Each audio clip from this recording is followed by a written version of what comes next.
हमारे महाविद्यालय परिवार के सभी सदस्यों को मेरा प्यार भरा नमस्कार। मैं रेखा शर्मा, हिंदी की प्राध्यापिका, आप सभी का इस सभागार में स्वागत करती हूँ, अभिनंदन करती हूँ। खुशियों के सागर के पार आ गए, खुशियों के सागर के पार आ गए हैं, लगता है मेरे गले के हार आ गए, करतल ध्वनि से गुंजा दो प्रांगण को, आज की खुशियों के सूत्रधार आ गए। आज के हमारे सूत्रधार, हमारे मुख्य अतिथि प्रोफेसर मोनिका रैना जी, जो कि हमारे महाविद्यालय की अंग्रेजी की प्राध्यापिका तो है ही, साथ ही हमारे महाविद्यालय के प्राचार्य का कार्यभार भी निभा रही हैं। तो निभा क्या रही है, संभाल रही है और बहुत अच्छे से संभाल रही है। मैं मैडम का स्वागत करती हूँ और आपसे भी चाहूंगी आप तालियों से मैडम का स्वागत कीजिए।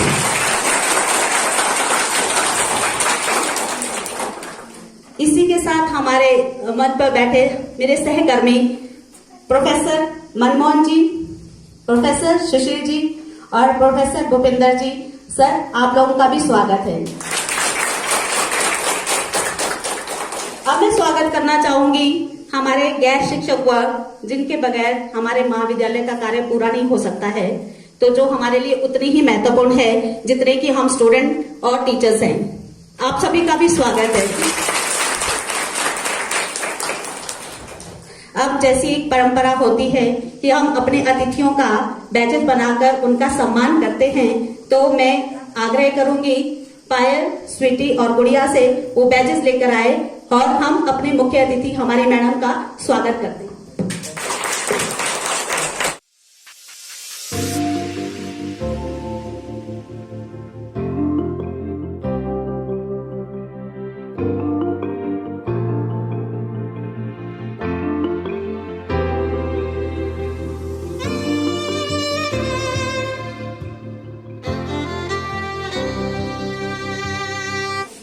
अब मैं अपने मुख्य अतिथि से इस कार्यक्रम को प्रारंभ करने की इजाजत चाहूंगी। Thank you ma'am.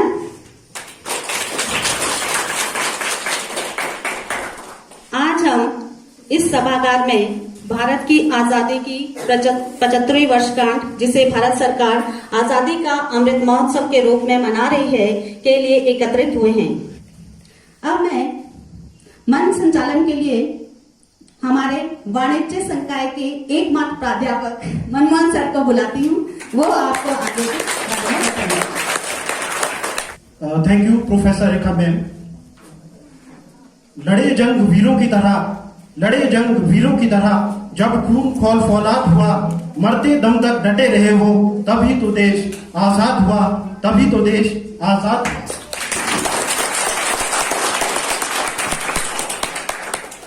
सभी को मेरा प्यार भरा नमस्कार। परम श्रद्धेय हमारे इस कार्यक्रम के आज के मुख्य अतिथि एवं महाविद्यालय के कार्यकारी प्राचार्य प्रोफेसर मोनिका रैना और अन्य प्राध्यापक गण एवं गैर शिक्षक वर्ग व मेरे प्यारे विद्यार्थी, जैसा कि आपको प्रोफेसर रेखा मैम ने बताया कि पूरा देश आजादी की 75वीं वर्षगांठ पूरे होने पर आजादी का अमृत महोत्सव जो है वो मना रहा है, जो कि पूरे 75 सप्ताह तक जो है वो मनाया जाए। अब मैं आपका ज्यादा समय ना लेते हुए आज के इस उत्सव और कार्यक्रम को प्रारंभ करता हूं। सबसे पहले जो प्रतियोगिता आयोजित की जाएगी वह है भाषण प्रतियोगिता। मंच पे सबसे पहले ऋतु कुंडा बीए सेकेंड ईयर को बुलाना चाहूंगा कि वो मंच पर आए और अपना वक्तव्य रखें। चल हमारा ऐसा कोई छोड़ ना पाए, रिश्ता हमारा ऐसा कोई तोड़ ना पाए। दिल हमारा एक है, एक हमारी जान। दिल हमारा एक है, एक हमारी जान। हिमाचल हमारा है और हम सब इसकी शान। आदरणीय प्राचार्य महोदय जी एवं अन्य प्राध्यापक एवं प्राध्यापिकाएं वर्ग, मेरे समस्त उपस्थित सभी छात्र एवं छात्राओं, मैं ऋतु कुंटा बीए द्वितीय वर्ष की छात्रा आप सभी के सामने आजादी के बाद भारत की गाथा के बारे में अपने विचार प्रकट करना चाहूंगी।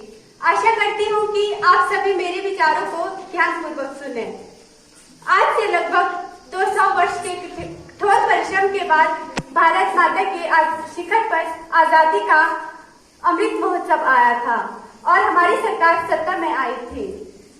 स्वतंत्रता के बाद भारत को अनेक कठिन समस्याओं का सामना करना पड़ा था।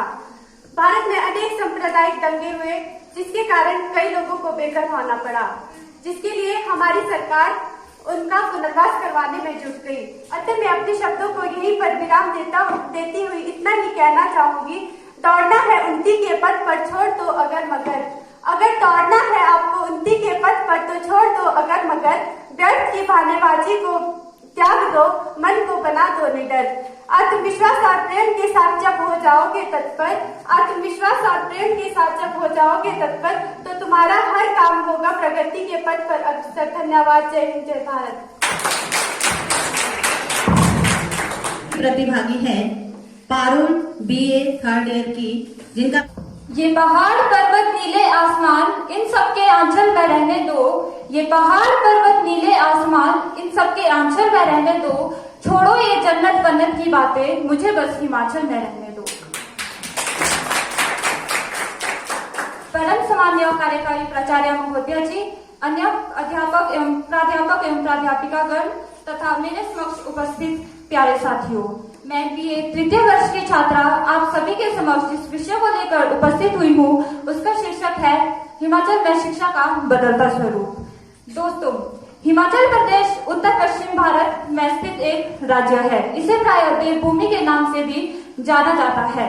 यह 21,629 मीटर स्क्वायर से अधिक क्षेत्र में फैला है। इसके उत्तर में जम्मू कश्मीर राज्य, लद्दाख केंद्र शासित प्रदेश तथा पश्चिम दक्षिण में पंजाब, दक्षिण में हरियाणा, उत्तर प्रदेश और पूर्व दक्षिण में उत्तराखंड और पूर्व में तिब्बत स्थित है।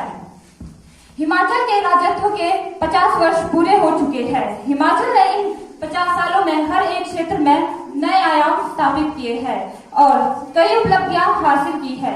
ऐसा ही विकास शिक्षा के क्षेत्र में भी हुआ है। आधुनिकता के साथ संस्कृति को सहेजने की जिम्मेदारी है। आधुनिकता के साथ संस्कृति को सहेजने की जिम्मेदारी है। हिमाचल का विकास अभी भी जारी है। सच कहूँ तो किसी मोहब्बत से कम नहीं, सच कहूँ तो किसी मोहब्बत से कम नहीं, ये हिमाचल भी किसी जन्नत से कम नहीं। धन्यवाद।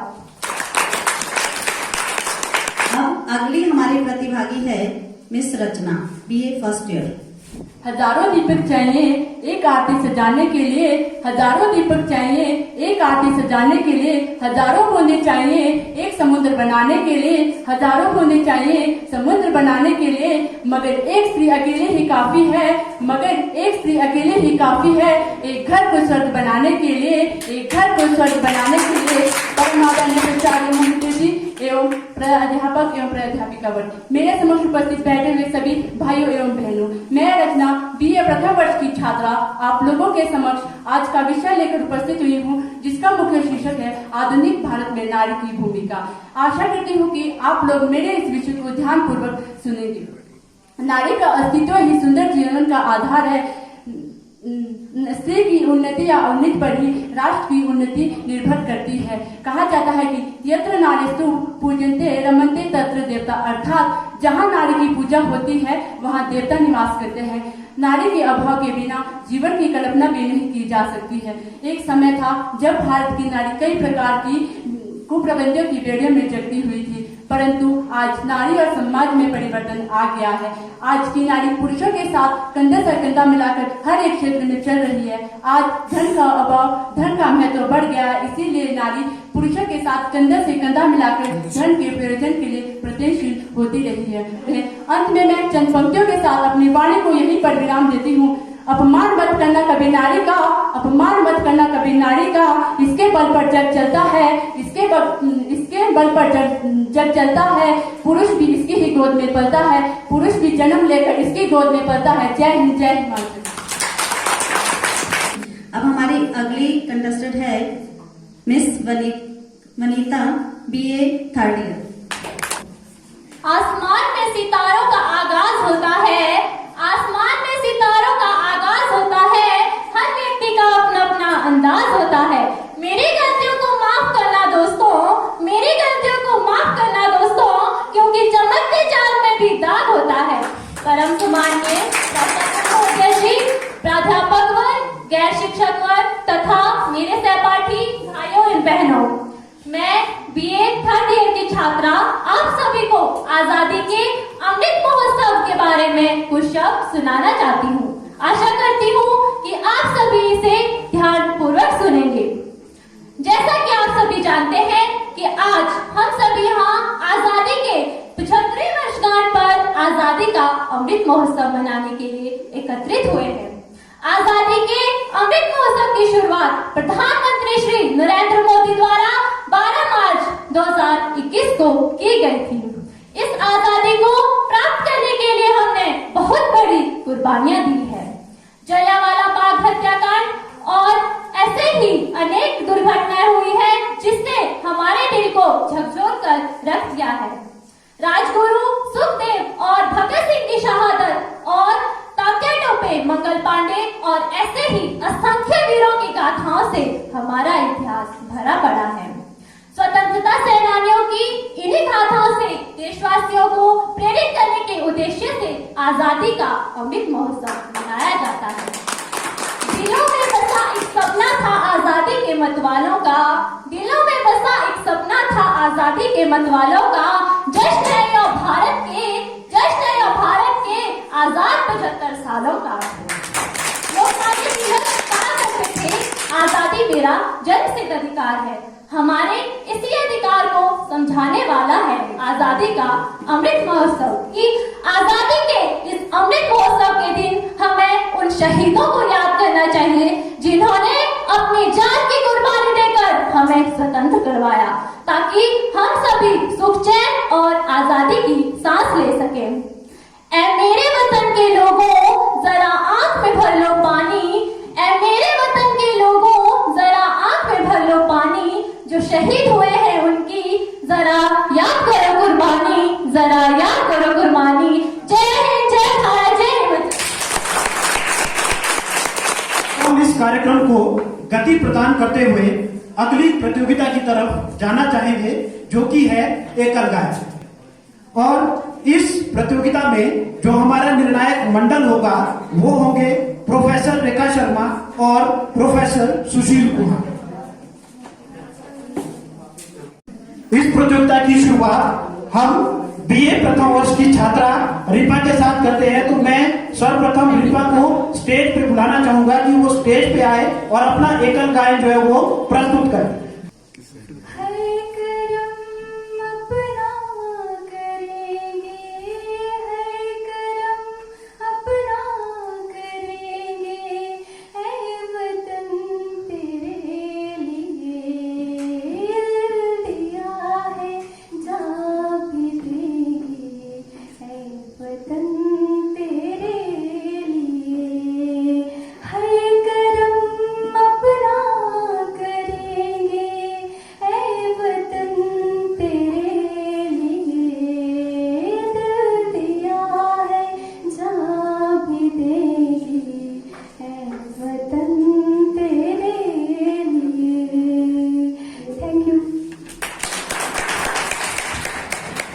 दूसरे प्रतिभागी के रूप में बुलाना चाहूंगा बीए फर्स्ट ईयर की ही छात्र संतोष को कि वो मंच पर आए और अपनी प्रस्तुति दे। संदेश से आते हैं, हमें डरवाते हैं, चिट्ठी आती है, मुझे जाती है कि घर कब आओगे, कि घर कब आओगे, दिखो कब आओगे, कि तुम मेरे घर सुना सुना है। धन्यवाद। अब अगले प्रतिभागी के रूप में मैं बुलाना चाहूंगा बीए प्रथम वर्ष की ही छात्रा मीनाक्षी कि वो आए और अपनी प्रस्तुति दे। सलाम उन शहीदों को जो खो गए, सलाम उन शहीदों को जो खो गए, वतन को जगा कर जो खुद सो गए, सलाम उन शहीदों को जो खो गए, वतन को जगा कर जो खुद सो गए,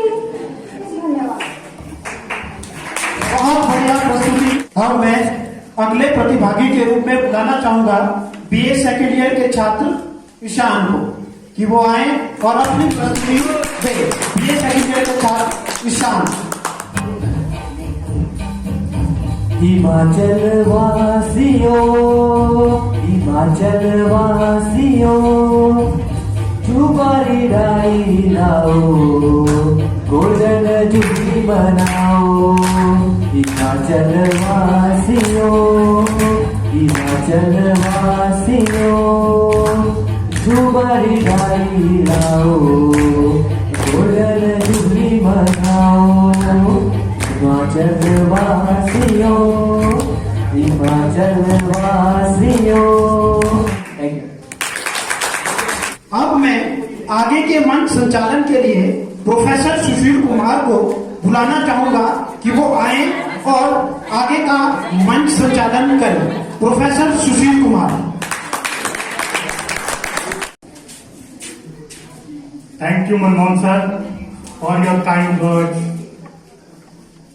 A very good afternoon to all of you. Respected our chief guest and esteemed Professor Monica Raina, Principal GCT Kar, and all my full of motivation colleagues,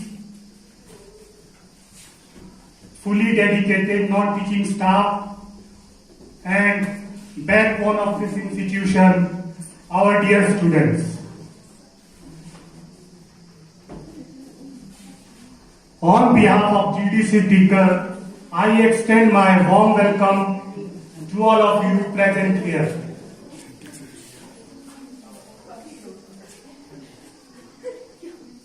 What a lovely event it is. Lovely event, lovely people. All of you are looking so charming, so beautiful, so energetic. जब तक अगला event start होता है तब तक मैं मंच पे बुलाना चाहूंगा मिस्टर सुशांत की धमाकेदार परफॉर्मेंस के लिए। दो साल तालियों से स्वागत कीजिए मिस्टर सुशांत। एक बार मैथ के टीचर एक छोटे बच्चे से पूछते हैं, बेटा 2 में से 2 गए क्या बचा? तो फिर बच्चा बोलता है, सर समझ नहीं आया।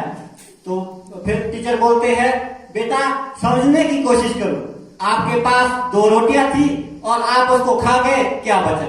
बच्चा बोलता है, सब्जी बची सर।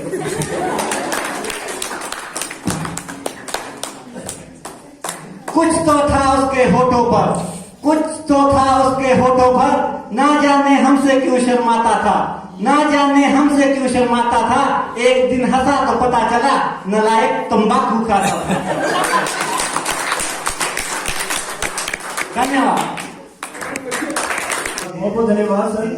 आगे का जो हमारा कार्यक्रम है वो हमारा प्रश्नोत्तरी प्रतियोगिता है, जिसमें हमारे पास 3 टीम्स हैं, एक ए टीम, बी टीम और सी टीम। ये हमारे फर्स्ट ईयर, सेकंड ईयर और थर्ड ईयर के स्टूडेंट्स हैं। हमारी जो इसकी शुरुआत है वो ड्रॉ से शुरू करेंगे। पहले हम ड्रॉ डालेंगे जिसमें एक टीम के मेंबर आएगा और अपने एक पर्ची उठा के चूज करेगी उसको कौन सी टीम मिलेगी। Please sir. टीम ए में है BA first year, team B में है बीए थर्ड ईयर और टीम सी में है आपके बीए सेकंड ईयर। तो हम शुरुआत करेंगे प्रश्नोत्तरी प्रतियोगिता की टीम ए से। प्रश्न है, अंग्रेजों द्वारा बंगाल विभाजन कब किया गया? 1906। 10 सेकंड आपके पास है, आप अपना आंसर करेक्ट कर सकते हैं। पास हो गया क्वेश्चन। अंग्रेजों द्वारा बंगाल का विभाजन कब किया गया? 1905 में। 1905। इसका बिल्कुल सही आंसर है 1905। टीम बी के लिए और नेक्स्ट टीम बी के लिए मेरा प्रश्न है, कांग्रेस और मुस्लिम लीग के बीच लखनऊ समझौता कब हुआ था? 1916 में। 1916। आप आंसर बता रहे हैं या मुझे करेक्ट? 1916।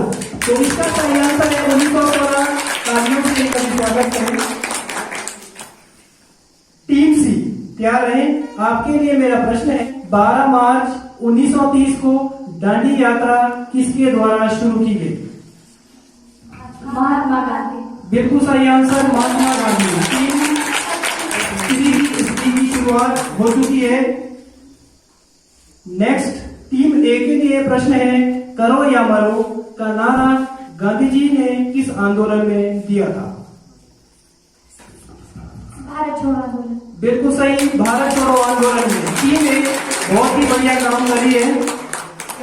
टीम सी का 4 राउंड में जो स्कोर है वो है 60। इनके लिए जोरदार तालियां। टीम सी बहुत अच्छा खेली है, इनका स्कोर 60 है। टीम बी और टीम बी इन दोनों में से एक विजेता है, एक फर्स्ट रनर अप है।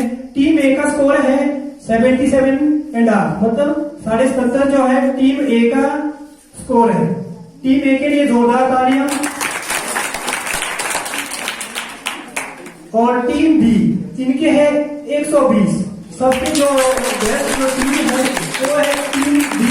इन्होंने बहुत अच्छा खेला, बहुत ही अपने आंसर तो दिए ही, दूसरी टीम के आंसर भी इन्होंने जो क्वेश्चन थे उनके आंसर भी बहुत बढ़िया से दिए। तो टीम बी के लिए जोरदार तालियां।